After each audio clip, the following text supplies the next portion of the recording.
Penumpang yang terhormat, saya kapten penerbangan kali ini. Selamat datang di penerbangan 914.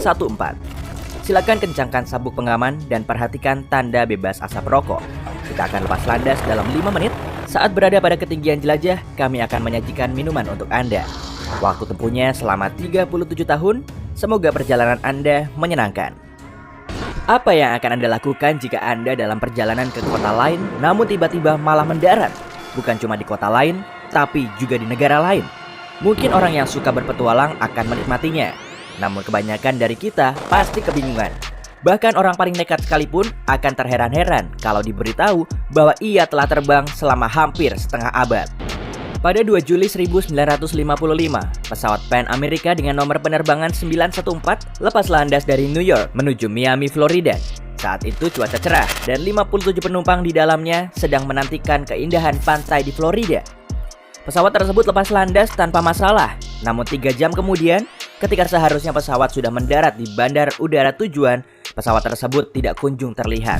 Radar menara kontrol di Miami tidak melihat tanda-tanda kedatangan pesawat ataupun sinyal darurat yang mereka terima. Ketika pengatur lalu lintas udara menghubungi menara kontrol di New York, mereka mendapatkan jawaban yang membingungkan. Penerbangan 914 telah lenyap dari radar.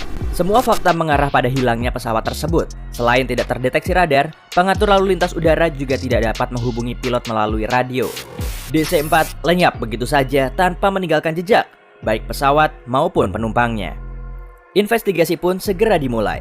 Rute penerbangan itu melalui sebagian wilayah Samudra Atlantik, dan sepertinya satu-satunya penjelasan yang masuk akal adalah pesawat itu jatuh dalam perjalanan. Tim penyelamat pun dikerahkan. Penjaga pantai menyisir lautan, namun tidak ditemukan petunjuk sama sekali. Dengan kecewa, tim investigasi tidak dapat menjelaskan apa-apa. 61 orang, termasuk awak kabin, menghilang dalam sekejap bersama penerbangan 914. Alhasil, meskipun kasus ini tidak pernah benar-benar selesai, pesawat tersebut secara resmi dinyatakan jatuh dan tidak satu pun penumpang selamat. Meskipun ada banyak pertanyaan dari para keluarga korban, tidak ada yang bisa menjelaskan apa yang sebenarnya terjadi pada penerbangan 914 hingga setidaknya 37 tahun kemudian. Kisah berlanjut pada 9 September 1992 di Caracas, Venezuela. Juan de la Corte, pengatur lalu lintas udara di Bandar Udara Caracas, mengawali harinya seperti biasa. Juan kembali bekerja, membuat segelas kopi, lalu kembali mengawasi pesawat di meja kerjanya. Saat ia sedang memberikan arahan pada satu penerbangan, sesuatu yang aneh terjadi. Tiba-tiba ia melihat sebuah titik pesawat muncul entah dari mana di radar pemantau, seperti keluar dari persembunyian. Ini adalah hal yang tidak biasa terjadi di penerbangan sipil. De la Corte kemudian melakukan pengecekan beberapa kali dan berpikir pasti ada kesalahan. Tidak mungkin salah. Pengecekannya sudah benar. Dan akhirnya De la Corte beserta rekannya menyaksikan pesawat itu secara langsung. Dalam waktu kurang dari 10 menit, pesawat tersebut semakin terlihat jelas. Awalnya pesawat terlihat biasa saja, namun semakin dekat, semakin jelas bahwa itu adalah pesawat tua. Pesawat penumpang DC-4 McDonnell Douglas masih menggunakan baling-baling dan bukan menggunakan turbin modern. Pesawat seperti itu memang masih ada, tapi pasti sudah usang dan sebagian besar telah diganti dengan yang lebih baru. Tapi itu bukanlah awal dari keanehan.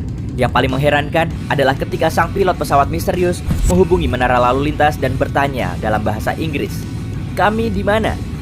Sebagai petugas, Juan de la Corte menjawab bahwa mereka sedang berada di dekat Bandar Udara Caracas dan langsung menanyakan tujuan penerbangan tersebut.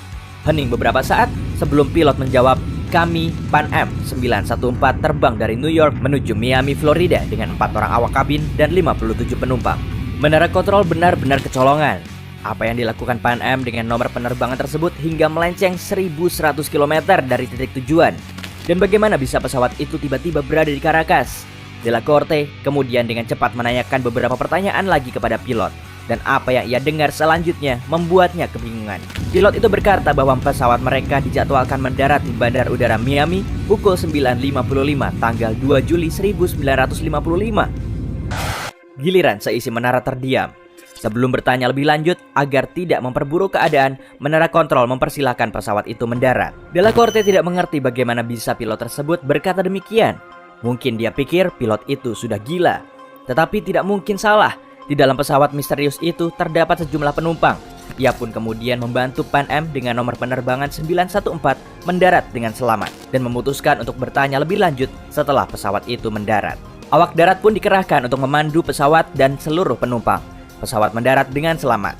Setelah sedikit tenang, Huan akhirnya memutuskan untuk menanyakan sesuatu yang sejak tadi mengganggunya. Apa Anda tahu kalau sekarang tanggal 21 Mei 1992? Keheningan yang cukup panjang membuatnya sadar. Seharusnya ia tidak menanyakan hal itu. Ketika awak darat mendekati pesawat, suara pilot yang kebingungan di radio berkata, "Apa yang sedang Anda bicarakan?" Ketika Della Corte mendengar hal itu, ia tahu seharusnya ia memerintahkan petugas keamanan untuk mengawal penumpang beserta awak kabin. Bagaimanapun juga, saat mereka mendekati pesawat, sang pilot melakukan hal yang tak terduga. Huan mendengar kapten berucap dengan panik, "Tidak, jangan mendekat, kami pergi sekarang juga." Ia menyalakan kembali mesin pesawat dan segera menuju jalur lepas landas tanpa menunggu aba-aba. Huan berusaha untuk mencegahnya melalui radio, mengatakan bahwa dirinya dapat membahayakan keadaan, tetapi sang pilot tidak merespons. Dia tetap mengendalikan pesawatnya menuju jalur lepas landas, menaikkan kecepatan dan mengudara. Untuk beberapa saat, pesawat tersebut masih terlihat di udara. Segera setelahnya, pesawat terpantau oleh radar, lalu lenyap kembali. Tidak ada kata yang dapat menggambarkan keterkejutan Huan dan rekan-rekannya di menara kontrol. Mereka baru saja melihat pesawat tua yang muncul entah dari mana. Pilotnya memberitahu jika pesawat tersebut seharusnya terbang menuju Miami, dan sebelum mereka dapat melakukan apapun, pesawat misterius itu kembali lepas landas dan lenyap kembali. Seperti halusinasi saja, tidak ditemukan jejak apapun dari pesawat tersebut, dan hingga saat ini tidak ada yang dapat menjelaskan apa yang tengah terjadi di Caracas pagi itu. Kalian mencium itu? Bau amis kan? Ya begitulah. Banyak sekali perdebatan tentang kebenaran peristiwa itu. Kembali ke tahun 1985, sebuah tabloid mingguan bernama Weekly World News adalah majalah pertama yang memberitakan tentang kejadian ini. Iya, itu tahun 1985, 7 tahun sebelum versi yang populer muncul. Lalu surat kabar yang sama memberitakan hal itu untuk kedua kalinya, dengan detail berbeda, menetapkan 1992 sebagai waktu di saat pesawat penjelajah waktu akan mendarat di masa depan. Foto Juan Della Corte, petugas lalu lintas udara di Caracas, juga berbeda dari versi 1985, sehingga diumumkan secara luas bahwa berita tersebut adalah hoax dan kemudian menjadi legenda urban. Bagaimanapun juga legenda itu tetap hidup dan banyak sumber menceritakannya kembali dengan versi mereka.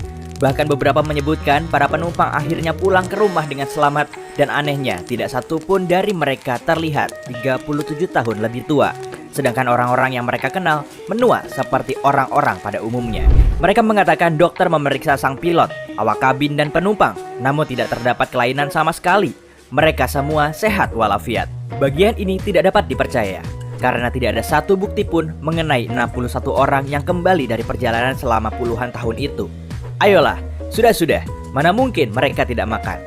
Satu hal yang terus bermunculan di internet dan membuat penasaran para pecinta cerita paranormal adalah sebuah kalender kecil yang entah bagaimana tertinggal di jalur lepas landas Bandar Udara Caracas sesaat sebelum pesawat itu mengudara. Kalender tersebut berasal dari tahun 1955 dan itu adalah satu-satunya peninggalan dari kejadian aneh itu. Masih banyak orang yang mengklaim bahwa kalender tersebut sungguhan, tapi sekali lagi tidak ada bukti keberadaan kalender tersebut. Ya, siapa tahu ini memang hanya legenda urban, atau bisa jadi ini adalah upaya konspirasi untuk menutupi fakta bahwa perjalanan lintas waktu itu mungkin dilakukan. Kita tidak tahu pasti. Ting ting. Bagaimana menurut Anda? Apakah penerbangan 914 tersesat di lorong waktu selama 37 tahun? Atau itu cuma hoax? Beritahu di kolom komentar. Jika Anda belajar hal baru hari ini, klik suka di video ini, lalu bagikan pada teman-teman Anda. Tapi, hey, jangan kemana-mana dulu. Kami punya lebih dari 2000 video keren untuk Anda. Yang perlu Anda lakukan adalah pilih video di sebelah kiri atau kanan layar, klik lalu tonton.